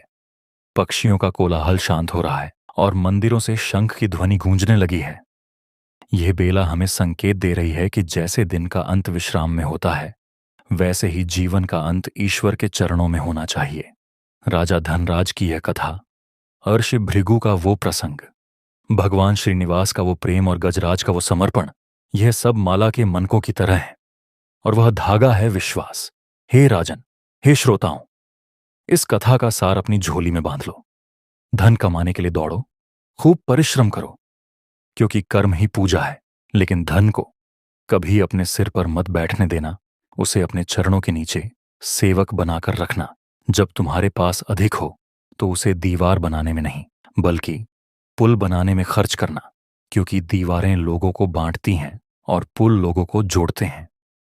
आज हम इस पवित्र कथा को यहीं विश्राम देते हैं, लेकिन यह अंत नहीं है, क्योंकि हरि अनंत है और उनकी कथा अनंता है। ये कथा तुम्हारे हृदयों में निरंतर चलती रहे। जब भी तुम किसी निर्धन की सहायता करो, समझना कथा चल रही है। जब भी तुम किसी के चेहरे पर मुस्कान लाओ, समझना माता लक्ष्मी प्रसन्न है। जो भी प्राणी सच्चे मन से, बिना किसी छल कपट के इस महालक्ष्मी पावन गाथा का स्मरण करेगा या दूसरों को सुनाएगा, उसके घर में अष्टलक्ष्मियों का वास होगा। उसके जीवन के सारे अंधकार, सारे आवरण, सारे रोग और सारे संताप वैसे ही नष्ट हो जाएंगे जैसे सूर्य के निकलते ही कोहरा छंट जाता है। आओ, हम सब मिलकर अपने दोनों हाथ ऊपर उठाकर उस परम शक्ति पालनहार श्री हरिविष्णु और उनकी आह्लादिनी शक्ति माता महालक्ष्मी का आह्वान करें कि वे हमारे मन मंदिर में सदा विराजमान रहें। बोलिए, धन की देवी माता लक्ष्मी की जय। क्षीर सागरवासी श्री हरिविष्णु की जय। तिरुपति बालाजी महाराज की जय। गौरी शंकर भगवान की जय। पवन सुत हनुमान की जय। धर्म की जय हो, अधर्म का नाश हो, प्राणियों में सद्भावना हो, विश्व का कल्याण हो, गौ माता की जय हो। हर हर महादेव शंभु। यहां पर एक शांत, दिव्य और गूंजती हुई आरती या शंखनाद की ध्वनि के साथ कथा का समापन होता है। श्रोता एक गहरे आत्मिक संतोष और शांति के साथ अपने नेत्र खोलते हैं। परंतु राजन, ठहरिए, अभी अपनी आसनी से उठने का प्रयास मत कीजिए, क्योंकि भक्ति का यह रसपान अभी अधूरा है। जैसे समुद्र का कोई किनारा नहीं होता, वैसे ही लक्ष्मी की कथा का कोई अंत नहीं। अभी तो हमने केवल यह जाना कि लक्ष्मी जी किसे त्यागती हैं, लेकिन अब सुनना आवश्यक है कि जब धन के देवता को ही धन का अहंकार हो गया तो उनका मद कैसे चूर हुआ। ये कथा बहुत ही रोचक है और हर उस व्यक्ति के लिए चेतावनी है जिसे लगता है कि उसकी दौलत उसे सबसे बड़ा बना देती है। एक बार की बात है, यक्षराज कुबेर, जो लंकापति रावण के सौतेले भाई और देवताओं के कोषाध्यक्ष थे, उन्हें अपने खजाने पर बहुत घमंड हो गया। उन्होंने सोचा कि मेरे पास इतना धन है कि मैं स्वयं भगवान शिव को भी भोजन करा सकता हूं। वे अपना वैभव दिखाने के लिए कैलाश पर्वत पहुंचे। वहां भोलेनाथ अपनी धूनी रमाए बैठे थे। कुबेर ने हाथ जोड़कर कहा, प्रभु, मैंने एक महाभोज का आयोजन किया है जिसमें तीनों लोकों का सबसे स्वादिष्ट भोजन और मदिरा होगी। मेरी इच्छा है कि आप और माता पार्वती मेरे महल पधारें और भोजन ग्रहण करें। भगवान शिव तो अंतर्यामी है। वे कुबेर की मंशा समझ गए कि यह भक्ति नहीं, प्रदर्शन है। शिवजी ने मुस्कुराते हुए कहा, कुबेर, मैं तो वैरागी हूं, मुझे राजसी भोजन से क्या लेना देना, और पार्वती भी मेरे साथ ही रहेंगी, हम नहीं आ सकते। कुबेर का चेहरा उतर गया, उनका अहंकार आहत होने लगा। उन्होंने विनती की, प्रभु, यदि आप नहीं आएंगे तो तीनों लोकों में मेरी प्रतिष्ठा गिर जाएगी। मैंने बहुत तैयारी की है। तब शिवजी ने एक लीला रची। उन्होंने कहा, ठीक है, मैं नहीं जा सकता, लेकिन तुम मेरे छोटे पुत्र गणेश को ले जाओ। यदि तुम उसे तृप्त कर सके तो समझो मैंने ही भोजन कर लिया। कुबेर बहुत प्रसन्न हुए। उन्होंने सोचा, अरे, ये छोटा सा बालक जिसका पेट भी छोटा सा है, ये भला क्या खाएगा? इसे तो मैं चुटकियों में तृप्त कर दूंगा। कुबेर गणेश जी को अपने पुष्पक विमान में बैठाकर अपनी स्वर्ण नगरी अलकापुरी ले गए। वहां सोने चांदी के बर्तनों में 56 भोग परोसे गए। गणेश जी भोजन करने बैठे। कुबेर गर्व से खड़े होकर देखने लगे। गणेश जी ने खाना शुरू किया। एक लड्डू, दो लड्डू, पूरी थाली, और देखते ही देखते वे सारी थाली छट कर गए। कुबेर ने सेवकों को इशारा किया, और लाओ, दूसरी थाली आई। गणेश जी ने उसे भी समाप्त कर दिया। रसोइये दौड़ दौड़कर खाना ला रहे थे, लेकिन गणेश जी की भूख तो जैसे प्रलय की अग्नि बन गई थी। कुछ ही पलों में रसोई का सारा बना हुआ खाना खत्म हो गया। गणेश जी चिल्लाए, मुझे भूख लगी है, और लाओ। कुबेर घबरा गए। उन्होंने कच्चा राशन, आटा, दाल, चावल सब मंगवाया। गणेश जी ने कच्चा अन्न भी खाना शुरू कर दिया। जब वह भी खत्म हो गया तो गणेश जी ने सोने के बर्तन खाने शुरू कर दिए। कुबेर के महल का फर्नीचर, सजावट का सामान सब गणेश जी के मुख में समाने लगा। अंत में गणेश जी ने कुबेर की ओर देखा और कहा, मेजबान, अब खाने को कुछ नहीं बचा। लगता है अब मुझे तुम्हें ही खाना पड़ेगा। कुबेर के प्राण सूख गए। वे जान बचाकर भागे और सीधे कैलाश पर्वत पर शिवजी के चरणों में गिर पड़े। त्राहिमाम महादेव, अपने पुत्र को रोकिए, वह मेरी पूरी नगरी खा जाएगा। शिवजी ने शांत भाव से एक मुट्ठी भुने हुए चावल, पोहा छोट रख लिए और कुबेर को देते हुए कहा, जाओ, इसे श्रद्धा और प्रेम से गणेश को खिलाओ। कुबेर कांपते हाथों से वापस गए और उन्होंने वो मुट्ठी भर चावल गणेश जी को दिए। जैसे ही गणेश जी ने वे चावल खाए, उनकी भूख शांत हो गई और उन्होंने डकार ली। कुबेर समझ गए कि मेरे अपार धन से गणेश जी का एक कोना भी नहीं भरा, लेकिन शिवजी के प्रेम से मुट्ठी भर चावल ने उन्हें तृप्त कर दिया। राजन, ये कथा वही संदेश देती है कि धन से पेट भर सकता है, लेकिन मन नहीं। मन केवल भाव से भरता है। और जब बात मुट्ठी भर चावल की चली है, तो उस महागाटा को हम कैसे छोड़ सकते हैं, जो मित्रता और लक्ष्मी की कृपा का सबसे बड़ा उदाहरण है। सुदामा चरित्र। जहां एक ओर कुबेर थे जो धन का प्रदर्शन कर रहे थे, वहीं दूसरी ओर सुदामा थे जिनके पास तन ढकने को पूरा वस्त्र भी नहीं था। सुदामा जो साक्षात ब्रह्मज्ञानी थे, लेकिन गृहस्थ जीवन में दरिद्रता भोग रहे थे। उनकी पत्नी सुशीला ने एक दिन तंग आकर कहा, स्वामी, आप कहते हैं कि द्वारकाधीश श्री कृष्ण आपके मित्र हैं। वे तो साक्षात लक्ष्मीपति हैं। आप एक बार उनके पास जाइए, वे हमारी दशा अवश्य सुधार देंगे। सुदामा जाना नहीं चाहते थे।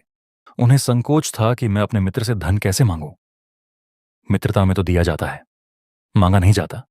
लेकिन पत्नी के आग्रह और बच्चों की भूख ने उन्हें विवश कर दिया। सुदामा चले, लेकिन खाली हाथ कैसे जाएं? घर में कुछ नहीं था। पत्नी ने पड़ोसियों से मांगकर 4 मुट्ठी चिवड़ा, चावल एक फटी हुई पोटली में बांध कर दिया। सुदामा द्वारका पहुंचे। उस स्वर्ण नगरी की चमक देखकर उनकी आंखें चौंधिया गईं। लेकिन सुदामा का मन उस सोने में नहीं, अपने कन्हैया में अटका था। महल के द्वार पर जब द्वारपालों ने इस फटेहाल ब्राह्मण को रोका, तो सुदामा ने कहा, भैया, जाकर कह दो कि उसका बचपन का मित्र सुदामा आया है। द्वारपालों ने हंसी उड़ाई, लेकिन जब यह संदेश श्री कृष्ण तक पहुंचा, तो वह दृश्य देखने वाला था। राजन, श्री कृष्ण जो तीनों लोकों के स्वामी हैं, सुदामा नाम सुनते ही नंगे पांव भागे। उनका पीतांबर कहीं गिर रहा था, मुकुट टेढ़ा हो गया था। वे दौड़ते हुए द्वार पर आए और सुदामा को अपने हृदय से लगा लिया। उस आलिंगन में न कोई राजा था, न कोई रंग। वहां केवल 2 आत्माओं का मिलन था। श्री कृष्ण सुदामा को अपने सिंहासन पर बैठाया, स्वयं उनके चरण धोने बैठे, और जब उन्होंने सुदामा के पैरों में बिवाहियां दरारें देखीं, जिनमें से रक्त बह रहा था, तो करुणानिधि रो पड़े। पानी पर रात को हाथ छुयो नहीं, नैनन के जल सो पग धोए। भगवान ने अपने आंसुओं से मित्र के पैर धोए। तीनों रानियां, रुक्मिणी, सत्यभामा और जाम्बवती, जो साक्षात लक्ष्मी के स्वरूप हैं, वे पंखा झल रही थीं। सुदामा संकोच में अपनी वह चावल की पोटली छिपा रहे थे। उन्हें शर्म आ रही थी कि इस राजभोग के सामने मेरे वरदान भी दें, क्योंकि बुद्धिहीन तनु जानिके, सुमिरों पवन कुमार, बल बुद्धि विद्या देहु मोहि, हरहु क्लेश विकार। जहां बुद्धि शुद्ध होगी, वहीं लक्ष्मी शुद्ध होगी। बोलो, श्री लक्ष्मी नारायण भगवान की जय, उमापति महादेव की जय, पवन सुत हनुमान की जय। बोलो भाई सब संतन की जय। और इसी शुद्धि और पवित्रता के क्रम में अब हम कथा के उस अंतिम और सबसे महत्वपूर्ण पड़ाव पर आ पहुंचे हैं, जहां हमें यह समझना होगा कि माता लक्ष्मी अकेली नहीं है। उनकी एक बड़ी बहन भी है, जिनका नाम है दरिद्रा या अलक्ष्मी। और अक्सर अनजाने में हम लक्ष्मी जी के बजाय उनकी इस बहन को अपने घर आमंत्रित कर बैठते हैं। ध्यान से सुनना राजन, और आप सभी श्रोतागण, क्योंकि यह भेद बहुत कम लोग जानते हैं। समुद्र मंथन के समय जब रत्न निकले थे, तो माता लक्ष्मी से पहले अलक्ष्मी निकली थी। उनका रूप रूखा था, बाल बिखरे हुए थे और स्वभाव कलहप्रिय था। जब वे निकलीं, तो ऋषियों ने पूछा कि तुम कहाँ रहोगी? तो अलक्ष्मी ने कहा, मुझे वो घर पसंद है जहां आपस में झगड़े होते हों, जहां सूर्योदय के बाद तक लोग सोते हों, जहां शाम को दिया न जलता हो और जहां कड़वे वचन बोले जाते हों। मुझे तीखा और खट्टा भोजन पसंद है। ठीक उनके बाद माता लक्ष्मी निकली और उन्होंने कहा, मुझे वो घर पसंद है जहां प्रेम हो, मिठास हो और मधुर वचन हो। इसीलिए राजन, हमारे समाज में यही परंपरा बनी कि हम घर और दुकान के बाहर नींबू और मिर्च टांगते हैं। जानते हो क्यों? क्योंकि नींबू खट्टा है और मिर्च तीखी है। यह लक्ष्मी का भोजन है। हम उन्हें दरवाजे के बाहर ही यह भोजन परोस देते हैं, ताकि वे बाहर से ही खाकर संतुष्ट हो जाएं और घर के भीतर प्रवेश न करें। और घर के भीतर हम क्या रखते हैं? गुड़ और मिठाई, ताकि जब माता लक्ष्मी आए तो उन्हें मिठास मिले। इसका आध्यात्मिक अर्थ यह है कि अपने घर के दरवाजे के बाहर ही अपनी कड़वाहट, अपना गुस्सा और अपने तीखे वचनों को छोड़ दो। जब घर के भीतर जाओ तो केवल मिठास लेकर जाओ। जिस पुरुष या स्त्री ने इस नियम का पालन कर लिया, उसके घर में कभी दरिद्रता झांक भी नहीं सकती। समय का चक्र अपनी गति से चल रहा है। अब इस सत्संग की पूर्णाहुति का समय निकट आ रहा है, लेकिन जाने से पहले उस जीवित लक्ष्मी को न भूलना, जो तुम्हारे घर में सांस ले रही है। लोग पत्थर की मूर्ति पर तो दूध चढ़ाते हैं, लेकिन घर की गृह लक्ष्मी, चाहे वह मां हो, पत्नी हो, बेटी हो या बहू हो, उसका अपमान करते हैं। याद रखना, जिस घर में स्त्री की आंखों में आंसू होते हैं, वहां किया गया सारा पूजा पाठ, सारा हवन और सारा दान राख के ढेर समान है। शास्त्रों में स्पष्ट कहा गया है, यत्र नार्यस्तु पूज्यन्ते रमणते तत्र देवता, अर्थात जहां नारी की पूजा सम्मान होता है, वहीं देवता रमते हैं। यदि तुम अपनी पत्नी को कटु वचन बोलकर मंदिर में लक्ष्मी जी की आरती गा रहे हो, तो माता लक्ष्मी अपने कानों पर हाथ रख लेती हैं। वे कहती हैं कि जो मेरी अंश का सम्मान नहीं कर सकता, वह मेरा भक्त कैसे हो सकता है? इसलिए असली धन, असली श्री तुम्हारे परिवार का प्रेम और सौहार्द है। अब देखो, क्षितिज पर संध्या की लालिमा पूरी तरह छा गई है। पक्षियों का कोलाहल शांत हो रहा है और मंदिरों से शंख की ध्वनि गूंजने लगी है। यह बेला हमें संकेत दे रही है कि जैसे दिन का अंत विश्राम में होता है, वैसे ही जीवन का अंत ईश्वर के चरणों में होना चाहिए। राजा धनराज की यह कथा, अशिभृगु का वो प्रसंग, भगवान श्रीनिवास का वो प्रेम और गजराज का वो समर्पण, ये सब माला के मनकों की तरह है, और वह धागा है विश्वास। हे राजन, हे श्रोताओं, इस कथा का सार अपनी झोली में बांध लो। धन कमाने के लिए दौड़ो, खूब परिश्रम करो, क्योंकि कर्म ही पूजा है। लेकिन धन को कभी अपने सिर पर मत बैठने देना। उसे अपने चरणों के नीचे सेवक बनाकर रखना। जब तुम्हारे पास अधिक हो, तो उसे दीवार बनाने में नहीं, बल्कि पुल बनाने में खर्च करना, क्योंकि दीवारें लोगों को बांटती हैं और पुल लोगों को जोड़ते हैं। आज हम इस पवित्र कथा को यहीं विश्राम देते हैं, लेकिन यह अंत नहीं है, क्योंकि हरि अनंत है और उनकी कथा अनंता है। ये कथा तुम्हारे हृदयों में निरंतर चलती रहे। जब भी तुम किसी निर्धन की सहायता करो, समझना कथा चल रही है। जब भी तुम किसी के चेहरे पर मुस्कान लाओ, समझना माता लक्ष्मी प्रसन्न है। जो भी प्राणी सच्चे मन से, बिना किसी छल कपट के इस महालक्ष्मी पावन गाथा का स्मरण करेगा या दूसरों को सुनाएगा, उसके घर में अष्ट लक्ष्मियों का वास होगा। उसके जीवन के सारे अंधकार, सारे आरण, सारे रोग और सारे संताप वैसे ही नष्ट हो जाएंगे, जैसे सूर्य के निकलते ही कोहरा छंट जाता है। आओ, हम सब मिलकर अपने दोनों हाथ ऊपर उठाकर उस परम शक्ति, पालनहार श्री हरि विष्णु और उनकी आह्लादिनी शक्ति माता महालक्ष्मी का आह्वान करें कि वे हमारे मन मंदिर में सदा विराजमान रहें। बोलिए, धन की देवी माता लक्ष्मी की जय, क्षीर सागरवासी श्री हरिविष्णु की जय, तिरुपति बालाजी महाराज की जय, गौरी शंकर भगवान की जय, पवन सुत हनुमान की जय। धर्म की जय हो, अधर्म का नाश हो, प्राणियों में सद्भावना हो, विश्व का कल्याण हो, गौ माता की जय हो। हर हर महादेव शंभु। यहां पर एक शांत, दिव्य और गूंजती हुई आरती या शंखनाद की ध्वनि के साथ कथा का समापन होता है। श्रोता एक गहरे आत्मिक संतोष और शांति के साथ अपने नेत्र खोलते हैं। परंतु राजन, ठहरिए, अभी अपनी आसनी से उठने का प्रयास मत कीजिए, क्योंकि भक्ति का यह रसपान अभी अधूरा है। जैसे समुद्र का कोई किनारा नहीं होता, वैसे ही लक्ष्मी की कथा का कोई अंत नहीं। अभी तो हमने केवल यह जाना कि लक्ष्मी जी किससे त्यागती हैं, लेकिन अब सुनना आवश्यक है कि जब धन के देवता को ही धन का अहंकार हो गया तो उनका मत कैसे चूर हुआ। यह कथा बहुत ही रोचक है और हर उस व्यक्ति के लिए चेतावनी है जिसे लगता है कि उसकी दौलत उसे सबसे बड़ा बना देती है।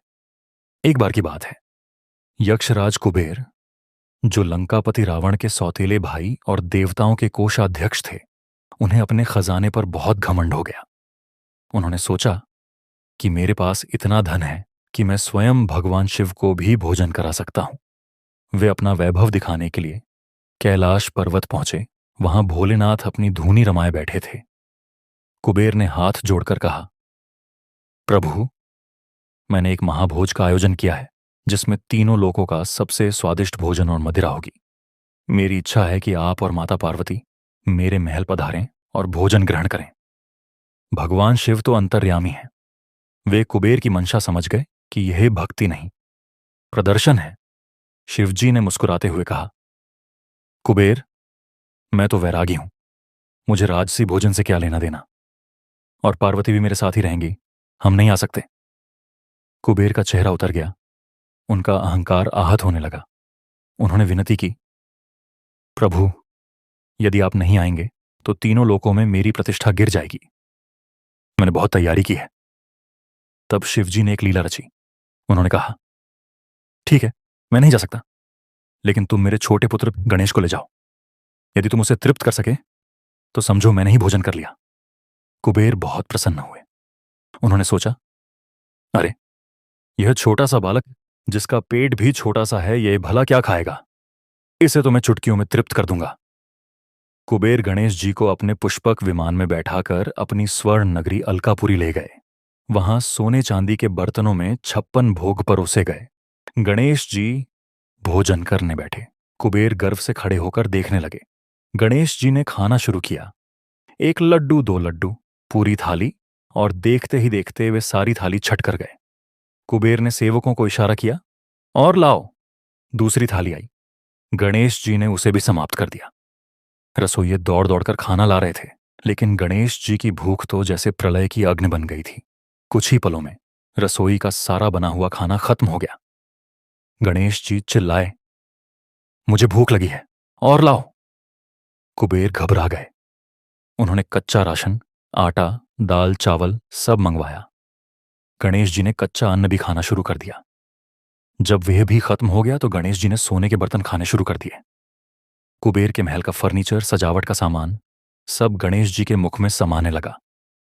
अंत में गणेश जी ने कुबेर की ओर देखा और कहा, मेजबान, अब खाने को कुछ नहीं बचा।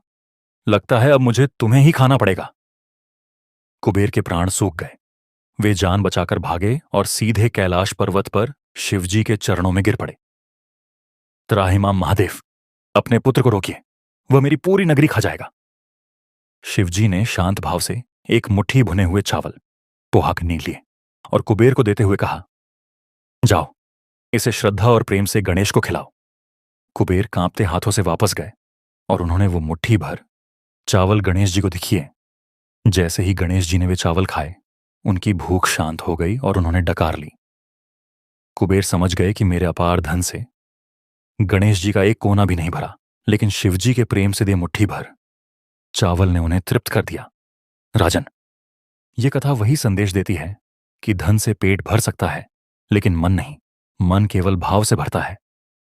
और जब बात मुट्ठी भर चावल की चली है, तो उस महागाटा को हम कैसे छोड़ सकते हैं जो मित्रता और लक्ष्मी की कृपा का सबसे बड़ा उदाहरण है। सुदामा चरित्र, जहां एक ओर कुबेर थे जो धन का प्रदर्शन कर रहे थे, वहीं दूसरी ओर सुदामा थे जिनके पास तन ढकने को पूरा वस्त्र भी नहीं था। सुदामा जो साक्षात ब्रह्मज्ञानी थे, लेकिन गृहस्थ जीवन में दरिद्रता भोग रहे थे। उनकी पत्नी सुशीला ने एक दिन तंग आकर कहा, स्वामी, आप कहते हैं कि द्वारकाधीश श्री कृष्ण आपके मित्र हैं। वे तो साक्षात लक्ष्मीपति हैं। आप एक बार उनके पास जाइए, वे हमारी दशा अवश्य सुधार देंगे। सुदामा जाना नहीं चाहते थे। उन्हें संकोच था कि मैं अपने मित्र से धन कैसे मांगूं। मित्रता में तो दिया जाता है, मांगा नहीं जाता, लेकिन पत्नी के आग्रह और बच्चों की भूख ने उन्हें विवश कर दिया। सुदामा चले, लेकिन खाली हाथ कैसे जाएं? घर में कुछ नहीं था। पत्नी ने पड़ोसियों से मांगकर 4 मुट्ठी चिवड़ा, चावल एक फटी हुई पोटली में बांध कर दिया। सुदामा द्वारका पहुंचे।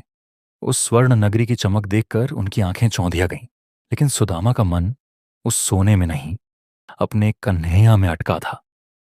महल के द्वार पर जब द्वारपालों ने इस फटेहाल ब्राह्मण को रोका, तो सुदामा ने कहा, भैया, जाकर कह दो कि उसका बचपन का मित्र सुदामा आया है। द्वारपालों ने हंसी उड़ाई, लेकिन जब यह संदेश श्रीकृष्ण तक पहुंचा तो वह दृश्य देखने वाला था राजन, श्रीकृष्ण जो तीनों लोकों के स्वामी हैं।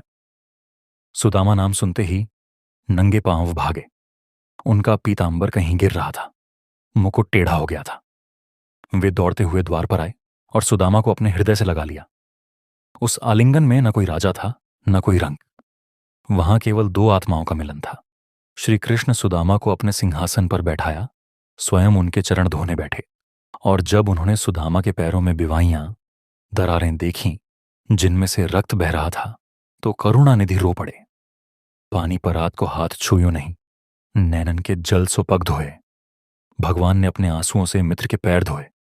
तीनों रानियां, रुक्मिणी, सत्यभामा और जांबवती, जो साक्षात लक्ष्मी के स्वरूप हैं, वे पंखा झल रही थीं। सुदामा संकोच में अपनी वह चावल की पोटली छिपा रहे थे। उन्हें शर्म आ रही थी कि इस राजभोग के सामने मेरे